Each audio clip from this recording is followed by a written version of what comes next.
So I am here. My name's Jerome Richardson. I am with the Share Your Story project. We are conducting the interviews for the National Archives. I'm here with Jim Kelter, and Jim Kelter is from Omaha, Nebraska, and will be sharing his experiences in Vietnam. Jim. Well, let's go. I suppose should we start with Vietnam? Absolutely. We'll start with when you got your draft. That was an interesting story. You were telling me you thought things might work out differently for you there. I clearly did. Well, I received a notice. I was going to college at the University of Iowa, and I received a note that I had to drop out in my sophomore year midway because my parents didn't have the money. My grandfather was footing the bill and he passed away. So I dropped out of school, talked to my father and said, I got this notice to report to Fort Des Moines, Iowa.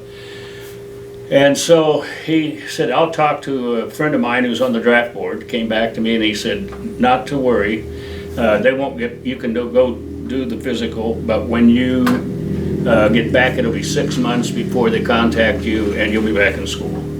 Unfortunately, 2 weeks later, I got a notice to report for duty in Fort Des Moines, Iowa. So I ended up being drafted in December. I reported to Fort Leonard Wood, Missouri, and it was right around Christmas time, so they shipped us back home. And we went back. I went through 8 weeks of basic training at Fort Leonard Wood, and then after the 8 weeks, that was in the infantry. Then they transferred me to Fort Benning, Georgia for advanced infantry training. So that would have been right after in late 63, early 64, went through another series of training. And then they decided to change our name from just infantry to 11th Air Assault Division. And that went on for a few days, which was a new form of fighting where you, instead of ground troops, are starting to use more air support. Later on, they transferred that name to 1st Air Cavalry, which meant we were repelling out of helicopters. And so we spent the rest of our time doing that and training for a new type of warfare. It was kind of amazing because at that time, none of us were familiar with any of that. None of us were repelling. We ended up not only repelling from helicopters, but off cliffs. Very primitive type of weaponry. You tied a band around rope around your waist, and then also around your legs, and then you put a snap link and run that at the back of your back. When you wanted to jump and drop about 50, 60 feet, then you would free fall and then hit pull it up against your back, and that would stop your momentum, and then you're off rappel. It got to as far as 100 feet, which would have come in handy, but over where we were shipped to Vietnam, which we'll get to later, we didn't get involved in that type of fall because we're in the jungle and a lot of trees, so 50 to 60 feet. But nonetheless, we got down pretty quickly because we were afraid of enemy fire. So we went through a series of engagements, and then just to be clear, in Vietnam, there is no such thing as a front line. The enemy could be side by side with you.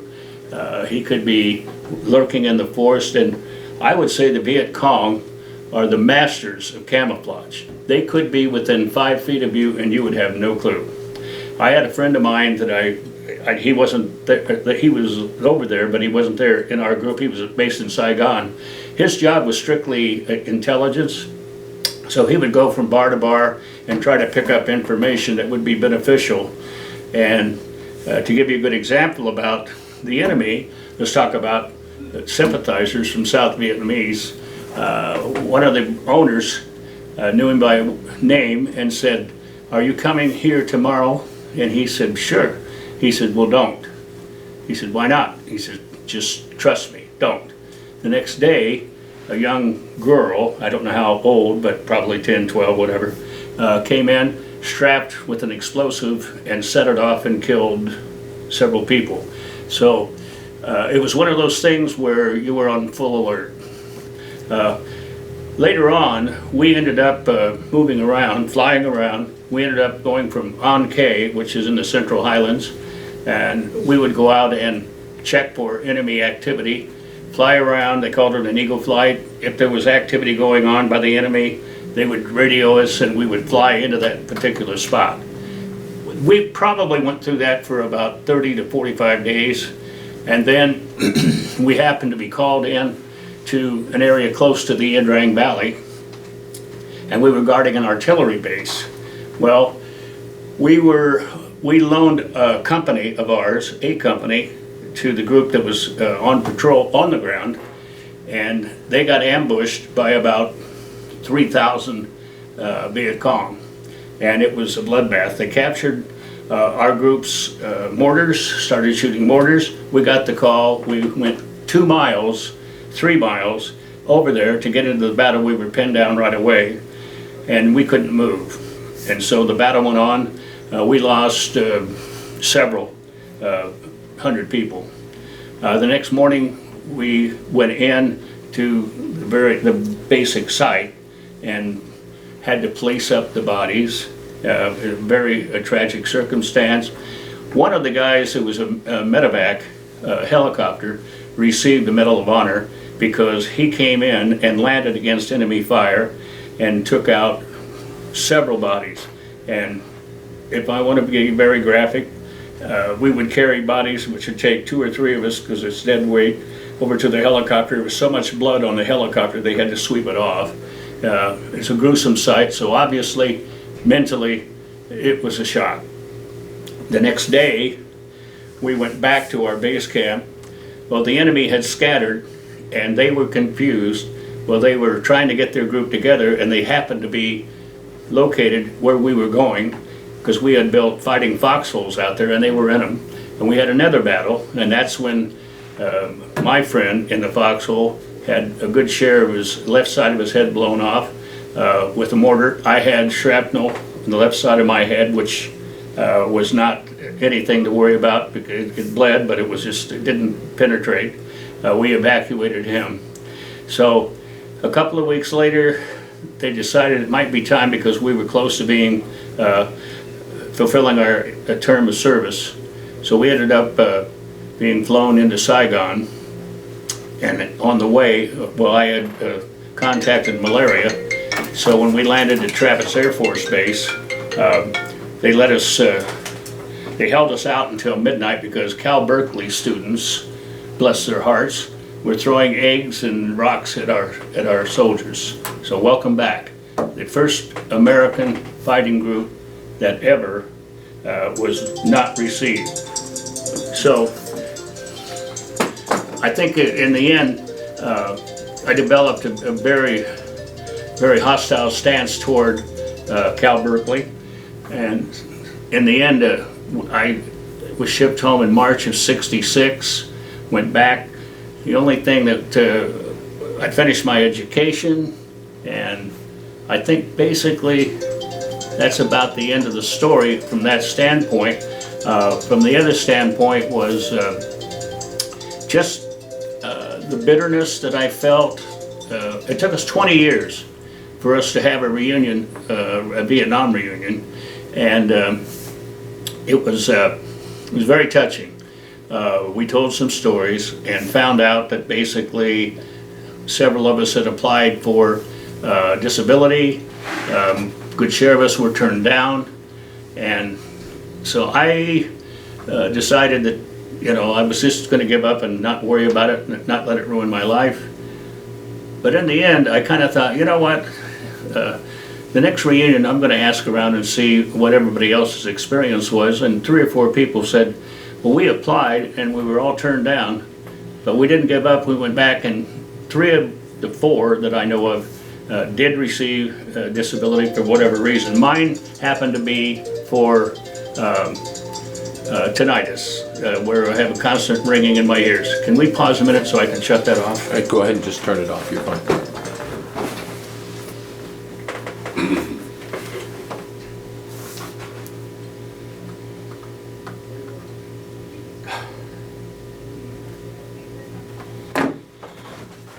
Okay.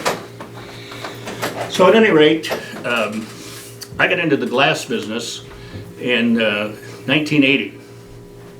So I was selling glass to insurance companies, and one of the groups says, well, yeah, you were in Vietnam. I said, yeah. He says, well, why don't you, after work here at 5 o'clock, let's go over to VFW and have a cocktail. So we went over there and we're talking, and they said, this guy was in Vietnam. He'd like to become a member. And the guy said, well, I'm sorry, but we haven't recognized Vietnam as a war, and we think it's a conflict. American Legion already honored our service and would allow membership. Later, the VFW did go ahead and allow us to join, which I am now a member. And one of the guys who was our post commander said, I said, I can't get any luck from the VA. They turned me down on any type of thing. If I had compensation coming, I should get it, because some of my friends have. So he said, one thing you don't do is give up. He says, I've done it, I've got people through, it's taken some time, but that's the way the VA works. Well, the VA is getting better at it, but still there's things that have left undone. So I'm in the process of, for about the 4th time, applying for compensation for tinnitus. I did, to be fair, get compensation for PTSD.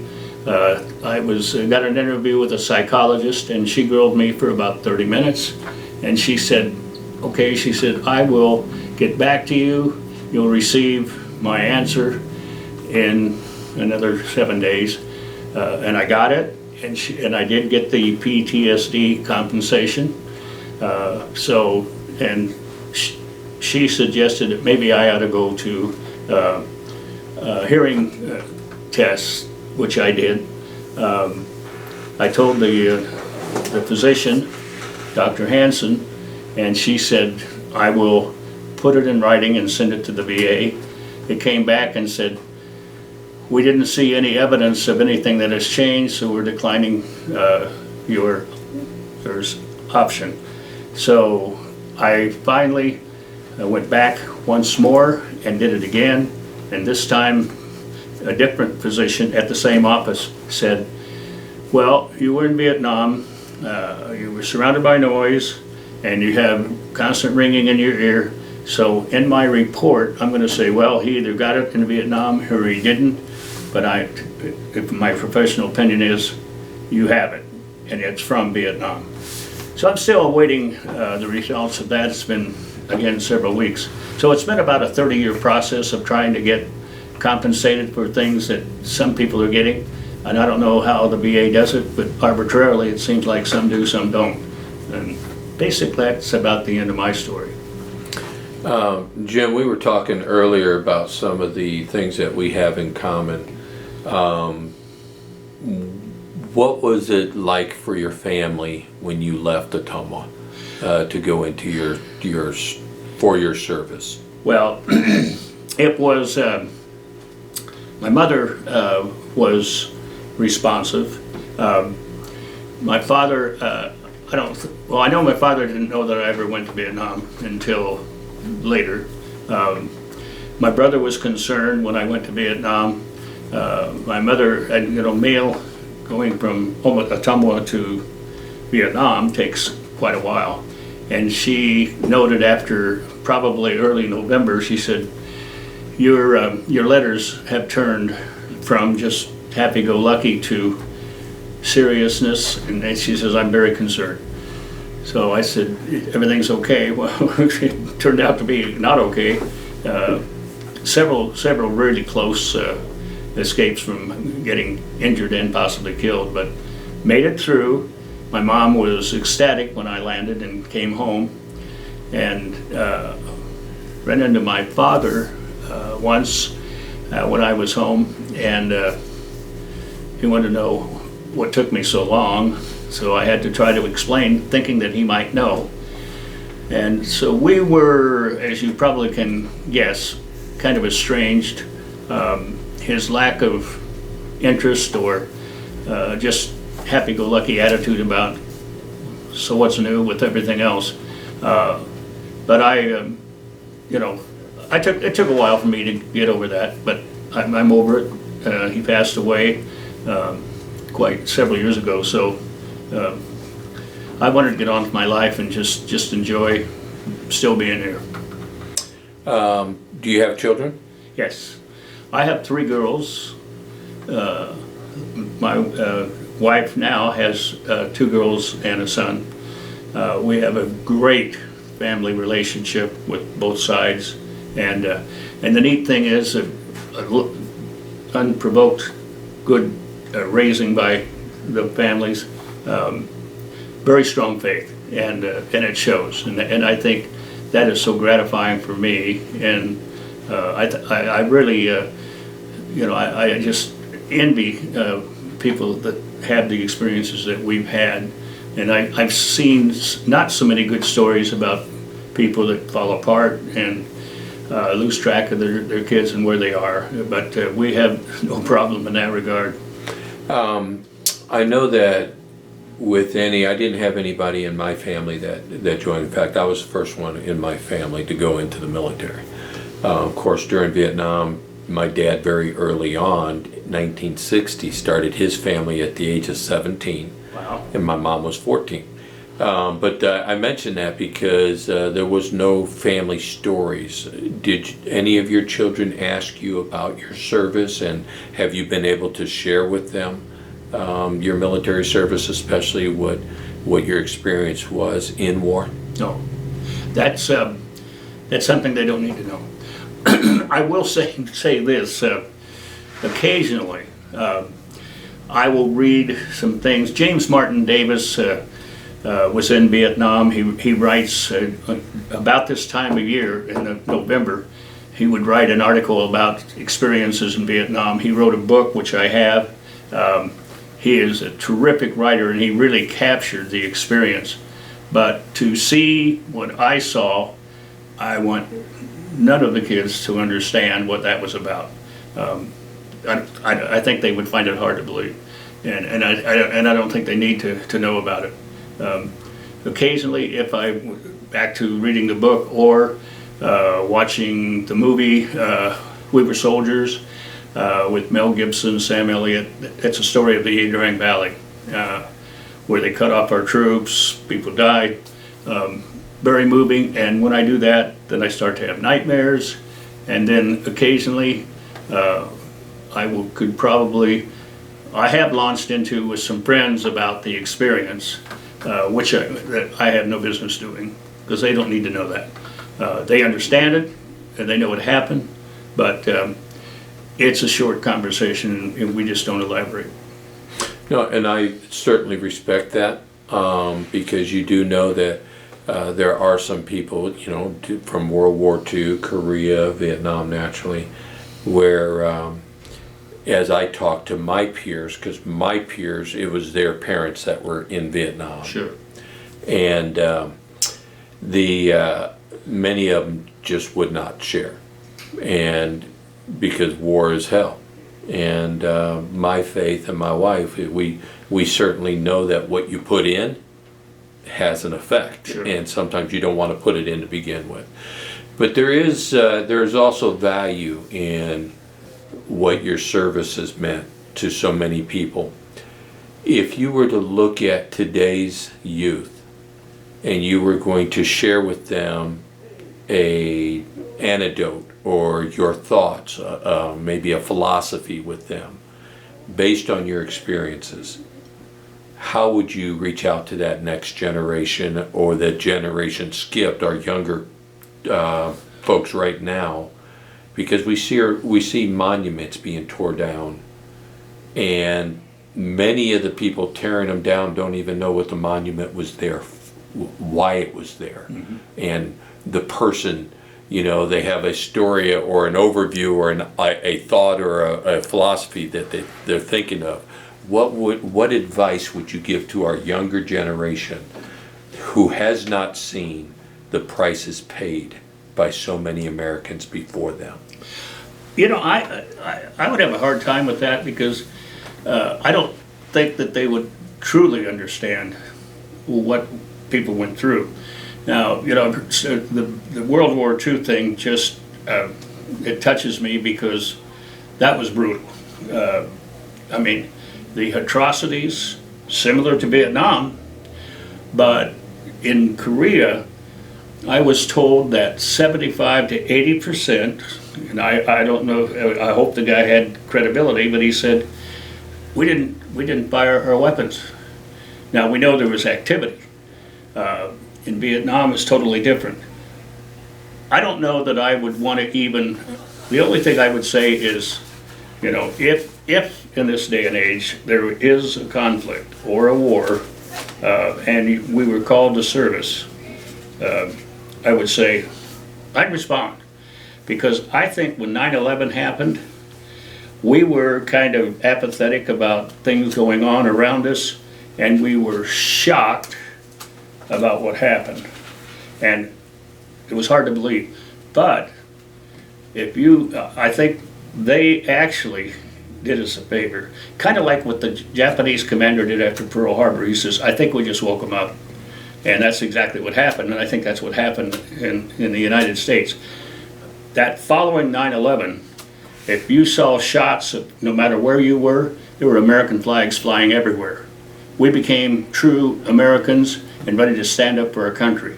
Now, why we didn't do it when Cal Berkeley and all anti-war started doing their thing is far beyond my comprehension. So I would say to them, maybe learn from either we erred or we became apathetic, and then we finally got, you know, the faith in our lives. The things that are going on now in this country are beyond my comprehension. I don't care, Republicans, Democrats, whatever. There's editorializing. There's no reporting of facts, stories, and to me, I'm a broadcast journalist, and it could be print journalist, but report the story. Don't edit the story and give your opinion, because we don't care if you're on the air.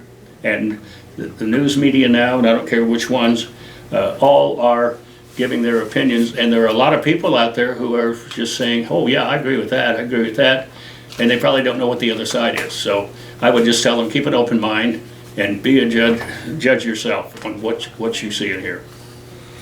I think that's very good advice, and my brother and I were talking about that this morning. So in front of you there you have some script, and script is currency, but it is made for a specific reason and a purpose. Can you share some of that? Yeah. This is a military payment certificate from Vietnam. By the way, can I cash these in on the way out? Pesos to dollars. Yeah. Yeah. No, these are, that's, you know, of course, when we went to Vietnam, we didn't get paid because they just log it, all of your term of service, and then you get paid when you are discharged honorably. And it's funny, but the thing about it is, the Vietnamese liked to get this just because our money was good to them, and it brings back memories. I'm surprised when you pulled that out to see it again. I did have some. I also had some coins. So it's and in fact, I think one of the words I learned a little bit of Vietnamese. Ba Mui Ba was like 33, but it's also the name of a beer. And we used to talk about that, and so you're talking about the money or the beer, and so that really brought back some memories. I like that. Is there anything that you can remember buying when you had an opportunity? Maybe something that you sent home to mom for the holidays, or not really, but I'll tell you what. We had our base camp just outside of An Khê, which is a little village, and we would go in there for recreation when we were in camp. In the grocery store, they have a meat counter with meats and everything. There were flies all over the meat, so no, I didn't use any of my cash for that. Actually, very little transaction took place. You know, we didn't have, we ate sea rations, so basically everything we needed we got. We didn't have any ice or every water thing was cold, was warm. Of course, we're in 90 to 100 degrees and in the monsoon season for a couple of months there. So we really didn't have any opportunity to do that. Another thing that I always thought was interesting and almost an item to collect for its historic value, but during that time of war, since you were in country, in combat, you could literally send a letter on anything. You could pick up a box, a ration, CK ration box, and write a letter to your mom on that box and send it. Do you remember doing any sending anything that way through the mail? No, we usually just had regular paper. There was three of us that went through high school and together, went through the Army together from Ottumwa, and one of my buddy's sister would write us probably 3 times a week from January or July, September to December. And I mean, that to me touched me so much because, sitting back there, not knowing what's going on, but she was so concerned. Obviously, she would write to us and express, and we would write back. I would send my mom stuff, but knowing full well it would take some time to get there. I should have written more, but I didn't. Didn't have any contact with my brother, and he was very concerned at the time. And by the way, since we're on that, my brother just passed away here a few days ago. Had the video streaming of the funeral this morning. The reason I didn't go was because his wife said, "Don't bother, we're going to have a service." He wants to be buried in Upper Ozarks, and that'll be coming up here in a couple of months, and that way we can all get together. So, but Dick was really concerned, and he and I were estranged for quite a while. He just kind of removed himself. Basically, I think as a result of the relationship with our dad. But he was. We finally got together and spent some time in Florida. Really enjoyed it. He was so excited when he knew that my wife and I were coming down to see him, and it was just really neat to see that maybe somebody does love me besides Linda. But yeah, it was really good. But that's really neat, and it was really touching today. And I'm the only one in my family that graduated from college, and he gave me a hat, and I didn't even get the significance. It said Kelter University. I thought, what is that about? Well, then I think he was basically saying, "Good going." I think that was pretty cool. Yeah. Did you use your GI Bill when you came back to finish your school?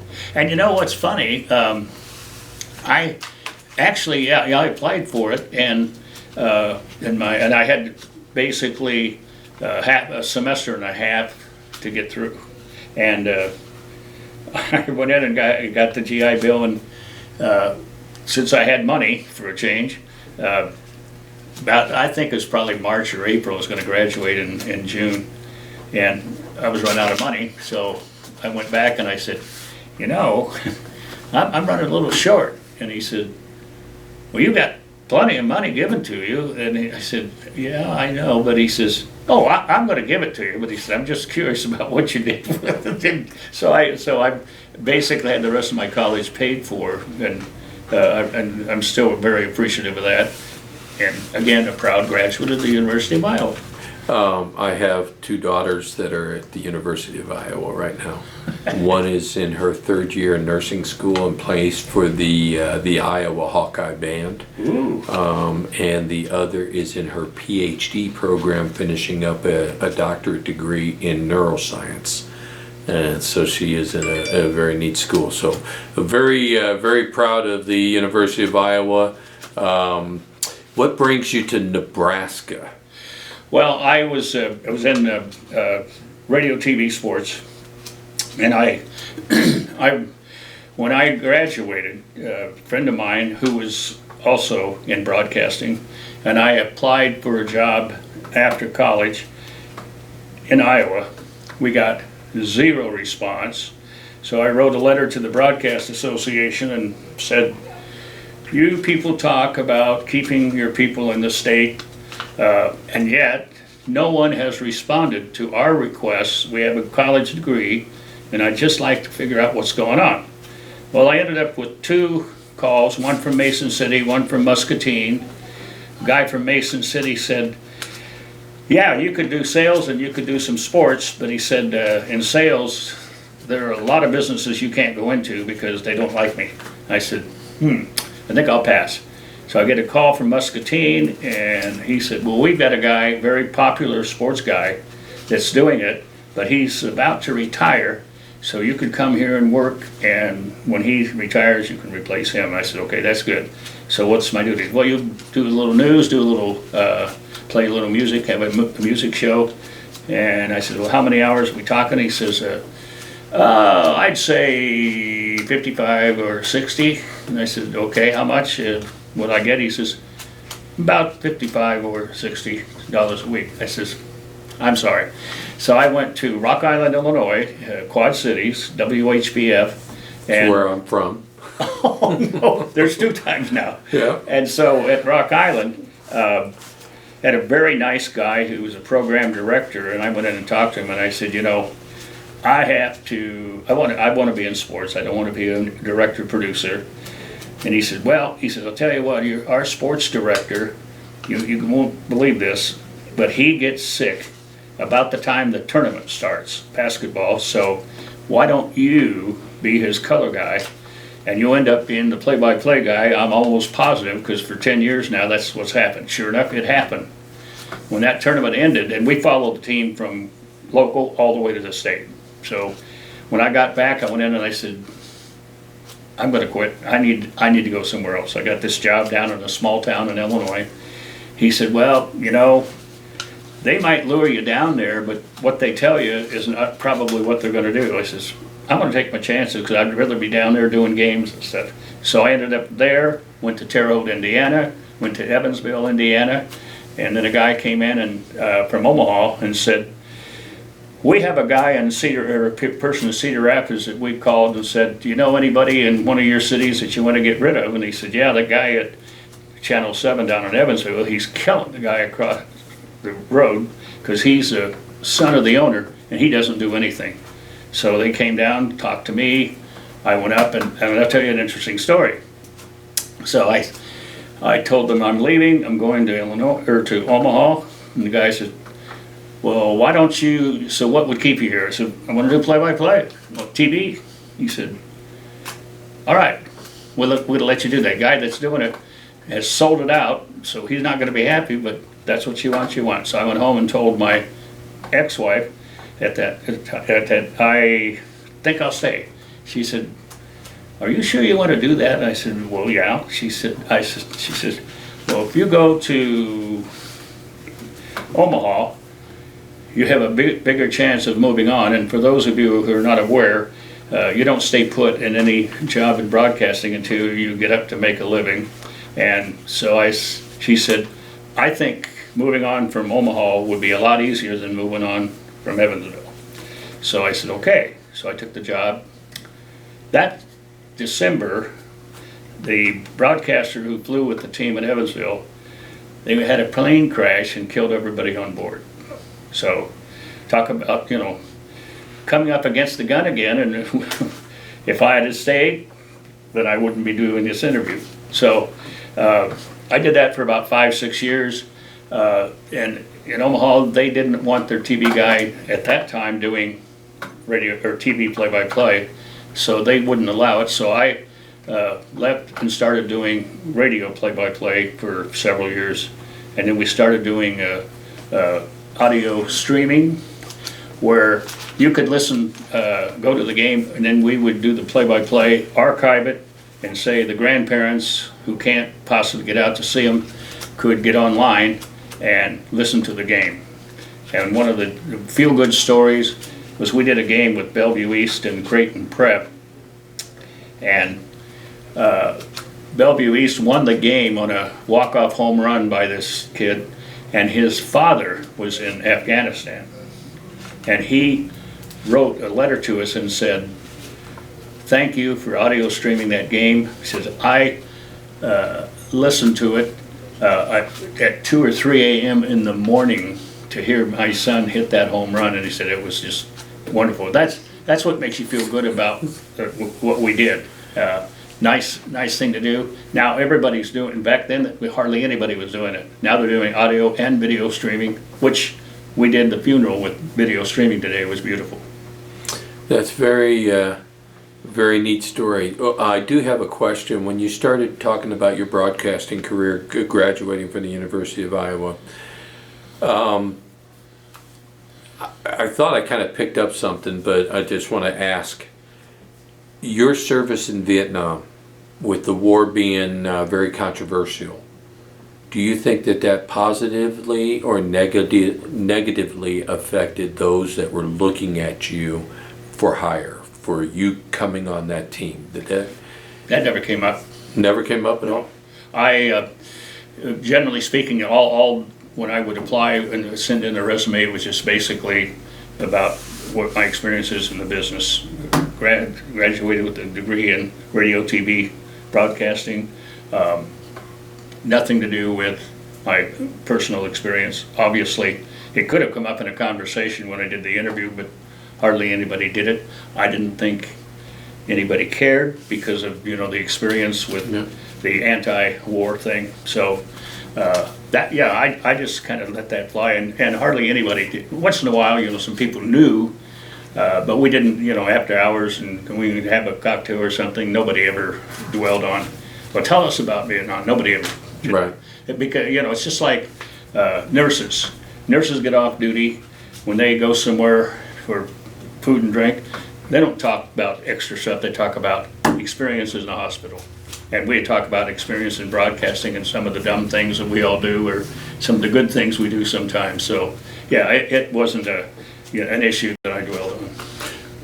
Well, I was just kind of, it seemed like when you said they didn't want, you wrote the letter to the broadcasters, and I didn't know if there was something there that they were picking up. No, in fact they didn't have any idea, because here's a guy calling about broadcasting, and we're not going to talk about it, what he's done and where he's been and all that other stuff. Well, and when you mentioned Cal Berkeley, we do quite a few interviews, and we know that a lot of our service members were told not to wear their uniforms coming home, don't tell people, and so there was that way, just like a lot of politics, you just didn't talk about it. Yeah. It was almost more political than it was service to country. Absolutely. So, very definitely. Anything else in closing that you would like to add at all? No, not really. It's kind of a thing that I dwell upon it. I get angry sometimes. Then I calm down. But I read a book. Part of it in the book is written by Matthew Kelly. He said, we've all got that build-up tension. He said, you walk into a place for lunch or something, everybody in there probably has the same similar things that's on their mind. But he said, you need to let it go. Just let it go and spend some time in silence so that you'll feel so much better. You'll breathe deeper and relax, and then get that off your mind and enjoy life. And I think that was very powerful to me, and that's why even if somebody would bring it up that knows me very well, that's nothing to talk about. Well, I thank you very much for your service, and it is exactly the gentlemen like you that I grew up with as fathers of my friends that inspired me to serve my country. And you apparently are doing it well. Well, I appreciate that, and we certainly appreciate you, and we welcome you to this center anytime. So thank you very much. Okay.